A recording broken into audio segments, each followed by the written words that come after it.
بسم اللہ الرحمن الرحیم یا ایہا الذین آمنوا توبوا الی اللہ توبۃ نصوحا وقال النبی صلی اللہ علیہ وسلم التائب حبیب اللہ۔ السلام علیکم ورحمۃ اللہ وبرکاتہ۔ میرے دوستو، آج ایک مختصر سا میسج آپ حضرات کے گوش و گزار کرنا چاہتا ہوں کہ اللہ تعالیٰ قرآن پاک میں فرماتے ہیں کہ یا ایھا الذین آمنوا توبوا الی اللہ توبۃ نصوحا، اے ایمان والو اللہ سے توبہ کرو اور توبۃ نصوحا کرو، پکی توبہ کرو۔ اللہ تعالیٰ نے یہ نہیں فرمایا کہ گناہ گار توبہ کریں، اللہ نے یہ نہیں فرمایا کہ نافرمان توبہ کریں، اللہ نے فرمایا ایمان والے توبہ کریں۔ تو اس سے ایک تو اللہ کی رحمت سمجھ آتی ہے کہ اگر اللہ تعالیٰ فرماتے کہ گناہ گار توبہ کریں، تو اگر کوئی بندہ توبہ کرتا ہوا ہمیں نظر آتا تو ہم یہ سمجھتے کہ یہ یقیناً کوئی گناہ کر کے آیا ہے، تب ہی توبہ کر رہا ہے۔ تو اللہ تعالیٰ نے گناہ گاروں کی گناہوں پہ پردہ ڈالنے کے لیے اللہ نے عام حکم فرما دیا کہ جتنے بھی ایمان والے ہو سب توبہ کرو۔ اگر گناہ گار توبہ کرے گا تو اس کے گناہ معاف ہوں گے، اور نیک آدمی اگر توبہ کرے گا تو اس کے درجات بلند ہوں گے۔ اسی طرح حدیث پاک میں اللہ کے پیارے نبی صلی اللہ علیہ وسلم کا ارشاد مبارک ہے، التائب حبیب اللہ، کہ توبہ کرنے والا اللہ کا دوست بن جاتا ہے۔ تو جو بندہ جتنی زیادہ توبہ کرے گا اسے اتنا زیادہ اللہ کا قرب نصیب ہوگا، جو جتنا زیادہ استغفار کرے گا اس کو اللہ کی دوستی اتنی زیادہ نصیب ہوگی، اللہ کا قرب نصیب ہوگا۔ چاہے انسان جتنا گناہ گار ہو، اگر وہ توبہ کر لیتا ہے تو وہ اللہ کا دوست بن جاتا ہے۔ یہ ہمارے پیارے نبی صلی اللہ علیہ وسلم کا فرمان مبارک ہے۔ تو اللہ والے فرماتے ہیں توبہ کی مثال غسل کی طرح ہے، جو بندہ جتنا غسل کرے گا اس کا جسم اتنا صاف ستھرا رہے گا۔ اسی طرح جو بندہ جتنا توبہ جتنی زیادہ کرے گا اس کی روح میں اندر اتنا ہی نکھار آئے گا اور صفائی ہوگی۔ تو یہ توبہ کا ایسا راستہ ہے، یہ توبہ ایسا واحد عمل ہے جو ہم کریں تو پھر ہم اللہ کے دوست بن جائیں گے۔ بس ایک واقعہ سن لیجئے، انشاءاللہ ایمان تازہ ہوگا۔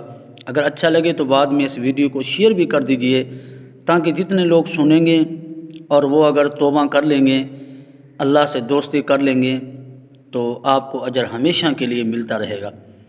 ایک بادشاہ کے دو بیٹے تھے، ایک بیٹا فرما بردار تھا، ایک نافرمان تھا۔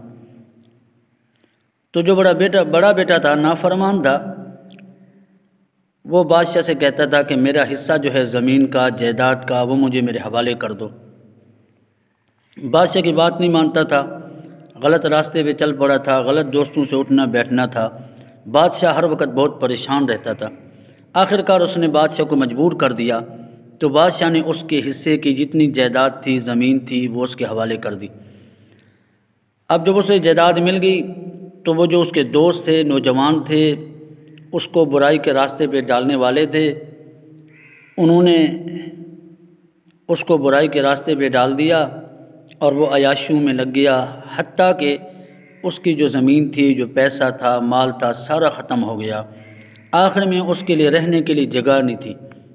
اب جب مال ختم ہوتا ہے تو پھر ہر کوئی چھوڑ جاتا ہے، تو دوست اس کو چھوڑ گئے۔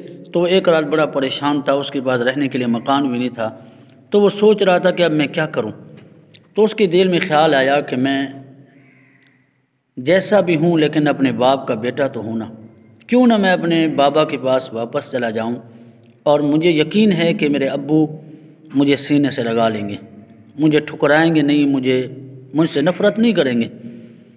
اب وہ وہاں سے چل پڑا اپنے والد صاحب کے پاس۔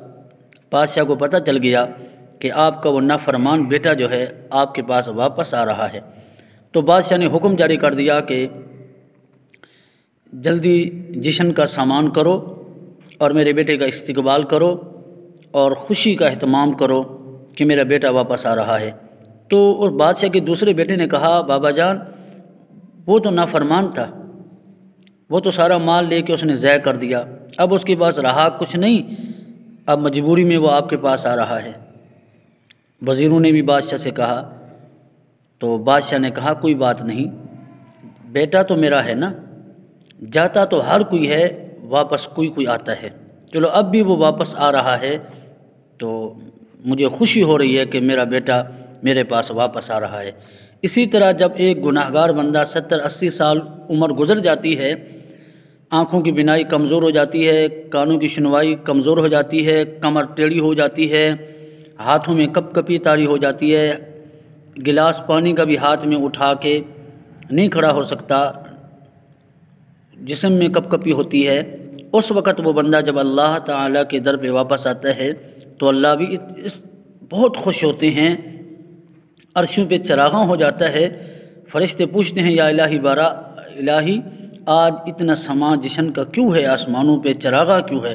تو اللہ تعالیٰ فرماتے ہیں تمہیں پتہ نہیں، آج ایک میرا روٹھا ہوا بندہ میرے پاس واپس آ گیا ہے۔ تو جاتا تو ہر کوئی ہے، آتا کوئی ہے۔ تو میرے دوستو آئیے، اگر ہم غلط راستے پہ چل پڑے ہیں، اللہ کی ناراضگی کے راستے پہ چل پڑے ہیں، شیطان ہمیں اللہ کے راستے سے اٹھا کے اپنے راستے پہ چلانا شروع کر دیا ہے، تو آج بھی ہمارے پاس وقت ہے، موت سے پہلے وقت ہے، قیامت سے پہلے ہمارے پاس وقت ہے کہ ہم اس زندگی میں واپس پلٹ آئیں اور توبہ کر کے اللہ کے دوست بن جائیں، اللہ کی دوستی والی زندگی گزاریں۔ اللہ تعالیٰ مجھے اور آپ کو عمل کرنے کی توفیق عطا فرمائے۔